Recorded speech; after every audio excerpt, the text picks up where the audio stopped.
আপোনালোক সকলোকে মোৰ ভিডিঅ'টোলৈ স্বাগতম জনালোঁ। কি ঘটিব কলিযুগৰ অন্তিম নিশা? এক অতিকৈ সমসাময়িক প্ৰশ্ন নহয়নে? মই এই প্ৰশ্নটোৰে আপোনালোকক উত্তৰ দিয়াৰ মানসেৰে এই ভিডিঅ' আগবঢ়ালোঁ। শ্ৰীমদ ভাগৱত তথা বিষ্ণু পুৰাণৰ ভৱিষ্যত বাণীবোৰ মই মোৰ এই কাহিনী ভাগত আগবঢ়াম। গতিকে সকলো ধৰ্মৱান ৰাইজলৈ মোৰ বিনম্ৰ অনুৰোধ যাতে ভিডিঅ' শেষলৈকে শুনে, যিহেতু এই ভিডিঅ' এটা ঐশ্বৰিক কাহিনী হয়। লগতে মোৰ চেনেলটো ছাবস্ক্ৰাইব কৰি মোকো আপোনালোকৰ কৃপাধন্য কৰে যেন। আহক এই ঐশ্বৰিক কাহিনীৰ মাজলৈ। ভগৱান শ্ৰীকৃষ্ণৰ মৃত্যুৰ পিছতে দ্বাপৰ যুগ শেষ হৈ আৰম্ভ হৈছিল কলিযুগৰ। ভাৰতভূমিত আৰম্ভ হৈছিল ধৰ্মৰ সংকট। ৰজা পৰীক্ষিতৰ মৃত্যুৰ পিছৰ পৰাই কলিযুগত ভাৰতীয় সমাজত অধৰ্ম তীব্ৰ গতিত বিস্তাৰিত হ'বলৈ ধৰিছিল। আমি সকলোৱে শুনা এষাৰি বাক্য, কলিৰ শেষত হ'ব কল্কি অৱতাৰ, কাটি মাৰি ম্লেচ্ছক কৰিব গুণ্ডামাৰ। কিন্তু এই কল্কি অৱতাৰ আৰম্ভ হোৱাৰ আগতে আহিব কলিযুগৰ অন্তিম নিশা। আজি আমাৰ সকলোৰে মুখে মুখে এটা প্ৰশ্ন, কলিযুগৰ শেষ নিশা অভিশাপ হৈ আমাৰ মাজলৈ আহিব নেকি? কেনেকুৱা হ'ব এই নিশাৰ বাতাবৰণ? আৰু মই কওঁ, এই প্ৰশ্নৰ উত্তৰ আমাক পুৰাণে দিছে। ওংকাৰ ধ্বনি যেতিয়া বিশ্বব্ৰহ্মাণ্ডৰ চতুৰ্দিশে গুঞ্জৰিত হৈছিল, তেতিয়া আৰম্ভ হৈছিল এক যুগৰ, সত্যযুগৰ। সত্যযুগৰ ব্যক্তিৰ হৃদয় দয়া, কৰোণা, প্ৰেম, ধৰ্ম আদিৰে পৰিপূৰ্ণ হৈ আছিল। সত্যযুগৰ পিছতে আহিল ত্ৰেতা আৰু দ্বাপৰ যুগ।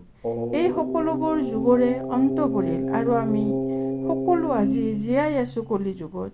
ত্ৰেতা যুগ আৰু দ্বাপৰ যুগত ব্যক্তিয়ে লাহে লাহে অধৰ্মৰ ফালে গতি কৰিবলৈ আৰম্ভ কৰিছিল, কিন্তু মানৱতা, কৰোণা আৰু ধৰ্ম সম্পূৰ্ণভাৱে শেষ হৈ যোৱা নাছিল। আমি হয়তো ক'ব পাৰোঁ সত্যযুগৰ তুলনাত লাহে লাহে কমি আহিছিল। আজি আমি ক'ব পাৰোঁ যে কলিযুগ হ'ল এক পাপৰ আৰু পাপীৰ যুগ। আজি ধৰ্ম সংকটত পৰিছে, ক্ৰমে বলৱান হৈ আহিছে অধৰ্ম। এই ঘোৰ পাপৰ যুগ কলিযুগকে অন্তিম যুগ বুলিও কোৱা হয়। কিন্তু আমাৰ মনত প্ৰশ্ন জাগে, সঁচাকৈয়ে কলিযুগেই অন্তিম যুগ নে? কেতিয়া অন্ত পৰিব এই কলিযুগৰ? সঁচাকৈয়ে কলিযুগৰ অন্ত হ'বনে? ইত্যাদি ইত্যাদি। শ্ৰীমদ ভাগৱত, বিষ্ণু পুৰাণ আদি বিভিন্ন ধৰ্মগ্ৰন্থবোৰে দি আহিছে কলিযুগৰ গূঢ় ব্যাখ্যা। এই পবিত্ৰ গ্ৰন্থবোৰৰ মতে কলিযুগ এক যুগ নহয়, এক ভয়ংকৰ সাৱধানবাণী। মানৱ সভ্যতা পতনৰ আৰু পুনৰ উত্থানৰ মাজৰ এক যাত্ৰাৰ। কলিযুগ আৰম্ভ তেতিয়া হৈছিল যেতিয়া প্ৰভু শ্ৰীকৃষ্ণ স্বৰ্গলৈ গমন কৰিছিল। সেই ক্ষণটোৱে আছিল কলিযুগৰ আৰম্ভণিৰ সংকেত, কাৰণ ধৰ্মৰ প্ৰত্যক্ষ মূৰ্তি প্ৰভু শ্ৰীকৃষ্ণই পৃথিৱী এৰিছিল। এক অশুভ ক্ষণ। পৌৰাণিক গণনা মতে কলিযুগৰ সৰ্বমুঠ অৱধি হৈছে 4,32,000 বছৰ, কিন্তু বৰ্তমান কলিযুগৰ মাত্ৰ 5,000 বছৰেৰে সমাপ্তি ঘটিছে। বিষ্ণু পুৰাণত আমি কলিযুগৰ প্ৰত্যেকটো চৰণৰ বৰ্ণনা পঢ়িবলৈ পাওঁ। বিষ্ণু পুৰাণৰ ভৱিষ্যতবাণী অনুসৰি কলিযুগ যেতিয়া চৰম সীমাত উপনীত হ'ব, অৰ্থাৎ ঘোৰ কলিযুগ হ'ব, প্ৰত্যেক নিশা ঘোৰ অন্ধকাৰে আৱৰি ধৰিব। ৰাত্ৰি সদায় অন্ধকাৰেই হয়, কিন্তু এই অন্ধকাৰ মানে হ'ল এক ভয়, পাপৰ অন্ধকাৰ। মুক্ত মনে নিশা ওলাব নোৱাৰাৰ ভয়, অৰ্থাৎ অপৰাধ আৰু অপৰাধী দুনিয়াৰ ভয়। আপোনাৰ চকুৰ সন্মুখত ঘটা ঘটনাকো মানুহে নেদেখা ভাওজুৰি 1 ছেকেণ্ডত মিছা মাতিব পাৰিব কলিযুগৰ বহুতো ব্যক্তিয়ে। কলিযুগৰ শেষ ৰাতি হ'ব এই যুগৰ সকলোবোৰ নিশাতকৈ দীঘল। এই অন্তিম নিশাতে অন্ধকাৰ ইমানেই বেছি হ'ব যে কোনোবাই বন্তি দেখুৱালেও পৰ্যাপ্ত পোহৰৰ অভাৱ হ'ব। পাপ, অধৰ্মৰ অন্ধকাৰৰ এই নিশা সুকলমে কটাবলৈ ব্যক্তি হৈ পৰিব অধৈৰ্য চটপটাই থাকিব তেওঁলোকে, কিন্তু তেওঁলোকে চাৰিওফালে কেৱল ধ্বংসহে দেখিব। কলিযুগৰ শেষ ৰাতি প্ৰকৃতি হৈ পৰিব অস্থিৰ, আকাশ বোমা হৈ পৰিব, ধাৰাসাৰ বৃষ্টিয়ে প্লাৱন আনিব, পৃথিৱী হৈ পৰিব জলমগ্ন, চাৰিওফালে কেৱল পানী আৰু পানী দেখা যাব। প্ৰচণ্ড ধুমুহা বৰষুণৰ তাণ্ডৱ চলিব, ভয় শংকাত মনুষ্যৰ অন্তৰ কঁপিবলৈ ধৰিব। দুৰ্যোগৰে ভৰা এই নিশাক এটা নিশা নহয়, এবছৰমান যেন মানুহে ভাবিব ধৰিব, যেন এই নিশা শেষ নহয়হে নহয়। কলিযুগৰ অন্তিম চৰণত মানুহে শাৰীৰিক আৰু মানসিকভাৱে বেমাৰী হৈ পৰিব। মনুষ্যই দিনে দিনে দুৰ্বল অনুভৱ কৰা হ'ব আৰু কৰ্ম কৰাৰ ক্ষমতা কোনো যেন তেওঁলোকৰ শেষ হৈ গৈছে এনে ভাৱ হ'ব।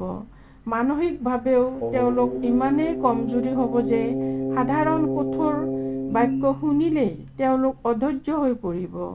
কলিযুগৰ শেষ ৰাতি যেতিয়া প্ৰচণ্ড বৰষুণ হ'ব, তেতিয়া মানুহে নিজক ৰক্ষা কৰিবলৈ বুলি শেষ শক্তি কোনো নাথাকিব।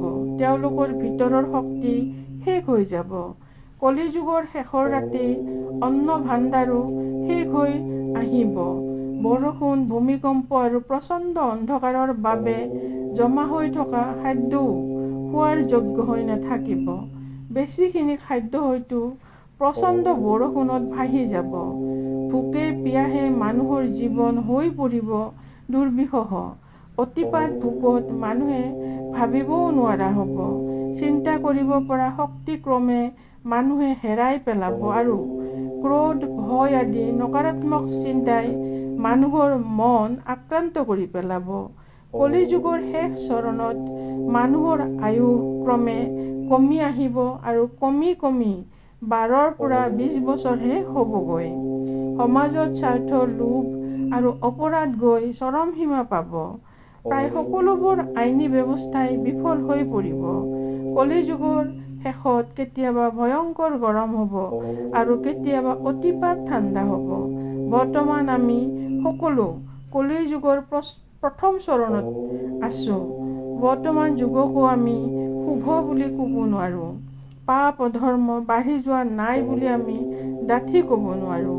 মই ভাবোঁ কলিযুগৰ অন্তিম নিশাৰ দুৰ্ভাগ্য আমি নিশ্চয় ভুগিবলগীয়া নহয়, কিন্তু কলিযুগৰ অন্তিম নিশা নিশ্চয় এনেকুৱাই হ'ব বুলি আমি সমাজৰ অধৰ্মৰ লক্ষণো নেদেখা নহয়। আজিলৈ মই এষ্ট্ৰগুৰু ৰেখাই আপোনালোক সকলোৰে পৰাই বিদায় ল'লোঁ। আপোনালোকে যদি মোৰ এই দিব্য কাহিনী শুনি ভাল পাইছে, তেনেহ'লে এই ভিডিঅ'টো লাইক কৰিব, কমেণ্ট কৰিব আৰু আনলৈ শ্বেয়াৰ কৰিব। জয় শ্ৰীৰাম, ধন্যবাদ।